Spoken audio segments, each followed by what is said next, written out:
Money house swimming pool. Jabalpur में zero सेठ नाम का एक व्यक्ति रहता था। वो कोई भी धंधा करता उसमें नुकसान ही होता था, अंत में जीरो ही बचता था।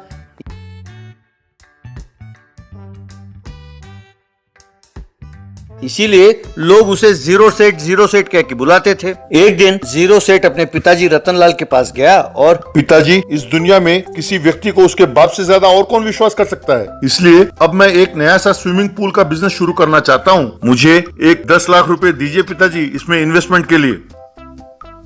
बेटे, मैंने तो बड़े प्यार से तुम्हारा नाम करोड़पति रखा था, पर तुम हर धंधे में इस तरह बेड़ा गर्क करते हो तो कोई तुम पर भरोसा करता नहीं। तो अब मैं तुम्हारा बाप कैसे तुम्हारा भरोसा कर लूं बेटा। तुमने एक आध नहीं बेटा, अब तक 10 अलग अलग धंधे कर चुके हो। हर धंधे में नुकसान ही नुकसान है। अब तक तुम 4 करोड़ रुपए डुबो चुके हो। बस बहुत हो गया बेटे, अब तो मुझे तुम्हारी होशियारी पर भरोसा करने से डर लगता है बेटा। इसलिए तुम्हारे इस स्विमिंग पूल के धंधे के लिए मैं तुम्हें कोई मदद नहीं दूंगा बेटा। मेहरबानी करो कि इससे पहले कि मैं राक्षस बन जाऊं, यहाँ से दफा हो जाओ। तब लाचार होकर जीरो सेठ सड़क पर चलने लगा। वो पैदल चलते चलते अपने मन में, जब जन्म देने वाला बाप ही भरोसा ना करे तो दुनिया में और कौन करेगा मुझ पे।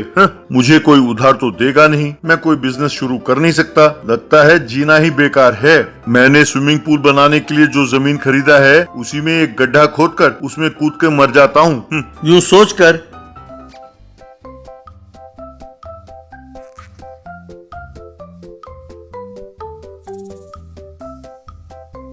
उस स्विमिंग पूल वाले जमीन पर एक गड्ढा खोदने लगा। गड्ढा खोदते खोदते उसने देखा कि गड्ढे में से 2 बड़े बड़े सूटकेसेस निकले। उन सूटकेसेस को खोलकर देखा तो उसमें बस रुपए ही रुपए थे। सब एकदम नए कड़क नोट थे। अरे वाह, मैं तो यहाँ पे मरना चाहता था और ये सब नए नए नोट। अरे इनसे स्विमिंग पूल तो क्या, मैं तो यहाँ पर एक रिसोर्ट बना सकता हूँ। पर क्योंकि ये जमीन मैंने स्विमिंग पूल बनाने के लिए खरीदा तो यहाँ पर स्विमिंग पूल ही बनाता हूँ। अभी मैं मिस्त्री को बुलाता हूँ। कहकर मिस्त्री को बुलवाया। जब मिस्त्री आया, अरे सुनो मिस्त्री, मुझे यहाँ पर एकदम बढ़िया लग्जूरियस स्विमिंग पूल चाहिए। तुम पैसों की चिंता ना करो। अभी कल ही लक्ष्मी देवी ने मेरे घर का दरवाजा खटखटाया था, इसलिए पैसों की चिंता नहीं है। मेरे बुलाने पर तुम उतनी दूर से आए, ये 2 लाख रुपए रख लो कन्वेंस के नाम पर। उन पैसों को देखकर मिस्त्री हैरान हुआ। बेटा, ये सच है या सपना? अरे कल तक तो तुम्हारे पास चाय पीने के लिए 10 रुपए नहीं थे, मैं जानता हूँ, और आज ये 2 लाख रुपए यूं उठाकर फेंक रहे हो। कहते हुए वो नोटों को जांच रहा था। अरे मिस्त्री, वो सब असली नोट हैं। लग रहा है ना कि जैसे अभी अभी छप कर आया हो। अरे तेरा सर, अरे कल यहाँ पर एक फिल्म की शूटिंग हुई थी, उसमें नकली नोट का इस्तेमाल किया गया था। ये सब वही नकली नोट हैं। यूं नकली नोट किसी के हाथ ना लगे इसलिए उन्होंने जमीन पर गाड़ रखा था। और तुमने रात भर सपने देखे होंगे ना, जैसे यहाँ पर एक रिसोर्ट बन गया हो और तुम खूब पैसे कमा रहे हो, है ना? हाँ मिस्त्री, बिल्कुल सच कह रहे हो यार, पर तुमने मेरे सपनों में पूरा पानी फेर दिया यार, ये कह के कि ये नकली नोट है। अरे अब तो मरने की भी हिम्मत नहीं बची मेरे पास। तुमने तो कुछ घंटों के लिए भी मुझे खुश नहीं रहने दिया, ये सोचकर कि मैं करोड़पति बन गया। अरे मैंने तुम्हारा क्या बिगाड़ा था जो मेरे सपनों पे पानी फेर दिया?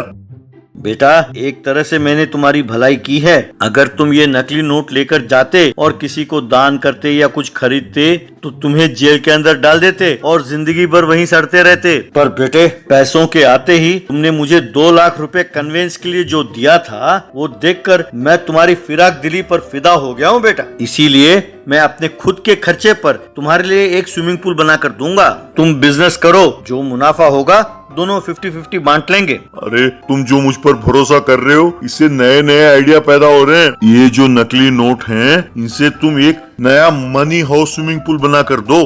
अरे वाह, क्या आइडिया है। कहकर उसके लिए उसने एक मनी हाउस स्विमिंग पूल बना कर दिया।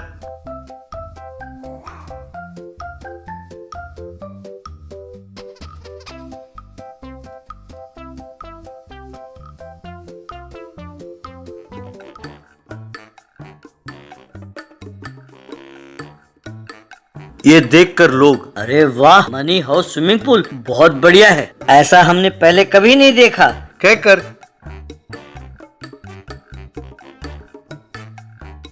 वहां उमड़ने लगे। इस तरह गांव भर में उस मनी हाउस स्विमिंग पूल की चर्चा होने लगी।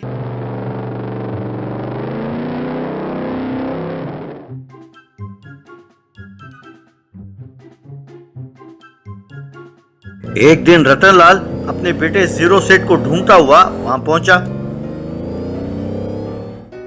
बेटे, मैंने तुम्हें कम आंका था बेटे, जेब में एक कौड़ी नहीं थी, फिर भी तुमने इतना बढ़िया स्विमिंग पूल बनाया। मुझे हर रोज फोन पर फोन आते रहते हैं बेटा। हर कोई कहता है तुम्हारे बेटे ने मनी हाउस स्विमिंग पूल बनाया है, सुना है बहुत बढ़िया है। अब तक तुमने जितने पैसे गंवाए हैं, एक सेठ ने आकर उससे ज्यादा पैसे ऑफर किया है। वो इस मनी हाउस स्विमिंग पूल को खरीदना चाहता है। हमने अगर इस स्विमिंग पूल को उसे बेच दिया तो हम दोबारा किंग बन जाएंगे बेटा।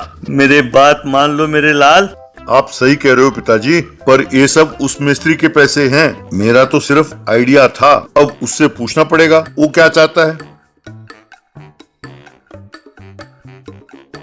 तभी वहां मिस्त्री पहुंचा। अरे मिस्त्री देखो ये क्या कहता है, इतना बढ़िया ऑफर आया है स्विमिंग पूल बेचने के लिए। कहता नहीं बेचेगा, कहता है ये सब मिस्त्री के पैसे हैं, उससे पूछना पड़ेगा। बच्चा है ना।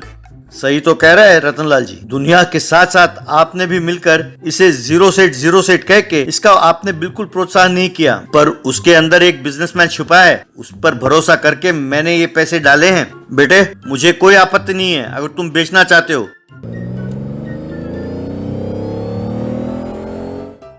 जीरो सेठ ने उस मनी हाउस स्विमिंग पूल को उस बिजनेसमैन को बेच दिया और खूब लाभ कमाया। उस लाभ को दोनों ने बांट लिया। फिर मिस्त्री और जीरो सेठ ने मिलकर रियल एस्टेट का बिजनेस शुरू किया और खूब कमाने लगे। Magical scooter boat. निर्मल नाम का एक गांव था। उस गांव और शहर के बीच में एक नदी बहता था, इसलिए किसी को गांव से शहर जाना हो तो नाव से ही जाना पड़ता था।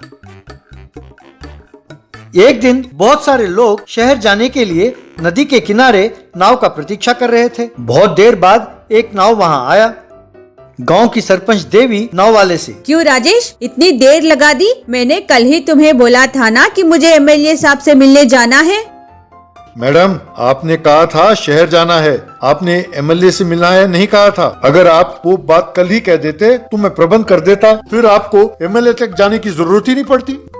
तुम मेरा क्या काम करोगे? पागल हो क्या? और ये क्या, मैंने सुना है कि तुम लोगों से ज्यादा पैसे किराए के ले रहे हो। मैडम, आप टेंशन ना लो। आप इस गांव के सरपंच होंगे, पर मैं एमएलए का खास आदमी हूँ। उन्हीं की वजह से मुझे ये नाव का कॉन्ट्रैक्ट मिला है, तो आप समझ जाओ कि मैं कितना पहुंचा हुआ हूँ। बस आपकी मदद करना चाहता था। जहाँ तक किराए का सवाल है, उससे आपको क्या मतलब? राजेश, तुम ज्यादा बोल रहे हो। वैसे तुम मेरी क्या हेल्प करोगे? अपना काम ठीक से करो, वो काफी है। राजेश ने देवी को नाव में बिठाकर दूसरी ओर शहर ले जाकर छोड़ा। एमएलए से देवी, सर, हमारे गांव को शहर से जोड़ने के लिए एक पुल बांधना होगा। लोगों को नाव से पार करने में दिक्कत होती है। तुम निर्मल गांव की सरपंच हो ना? सुना है कि तुम लोगों के सामने राजेश पर बहुत चिल्ला रही थी। तुम अपने आप को समझती क्या हो? तुम कोई मिनिस्टर हो? दोबारा तुम्हारी शिकायत आई तो मैं तुम्हें अपॉइंटमेंट भी नहीं दूंगा। चलो जाओ यहाँ से। तुम्हारे गांव के लिए कोई पुल नहीं बनेगा। राजेश के भरोसे ही रहना होगा। बेचारी देवी दुखी होकर वहां से चली गई। देवी के पिताजी ने देवी को दुखी देखकर अपने जान पहचान के स्कूटर मैकेनिक को बुलाया। देवी से उसके पिताजी, देखो बेटा, इसका नाम विक्की है, बहुत होशियार है। अभी अभी वो शहर से आया है, काफी पढ़ा लिखा है। कोई परेशानी हो तो बताओ, ये तुम्हारी मदद करेगा। तब देवी ने एमएलए से जो बात हुई उसे बताया। ये सुनकर विक्की, मैडम 2 दिन का टाइम दीजिए, मैं कुछ ना कुछ प्रबंध करता हूँ, कहकर वहां से चला गया। 2 दिन बाद विक्की नदी के किनारे आया और सबको एक मैजिकल स्कूटर बोट चलाकर दिखाया। इतना ही नहीं, काफी लोगों को उस पर बिठाकर दूसरे किनारे तक ले भी गया। ये देखकर देवी और लोगों ने ताली बजाई। तब विक्की लोगों से, इस स्कूटर बोट की एक खासियत है, इसके लिए अलग ड्राइवर की जरूरत नहीं है। इस किनारे से उस किनारे तक ले जाकर छोड़ सकते हैं और उस किनारे से लाकर यहाँ छोड़ सकते हैं। ऐसे 2 और बोट बनाया तो अपने गांव की समस्या दूर हो जाएगी। उस दिन से लोग मैजिकल बोट में ही सवारी करने लगे।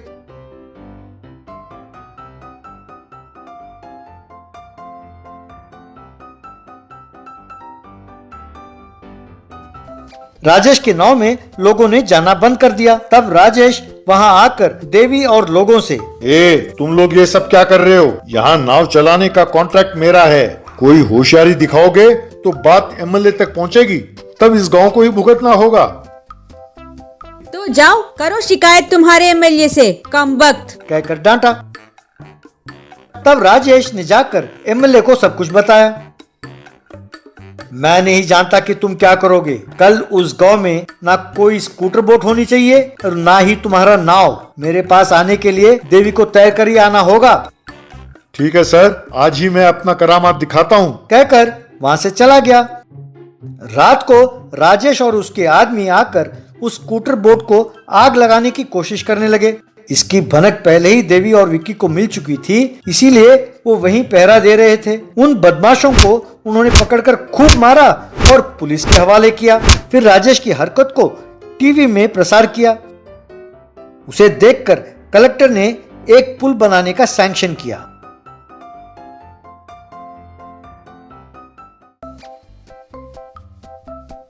तब गांव वालों ने देवी और विक्की का जय जयकार किया।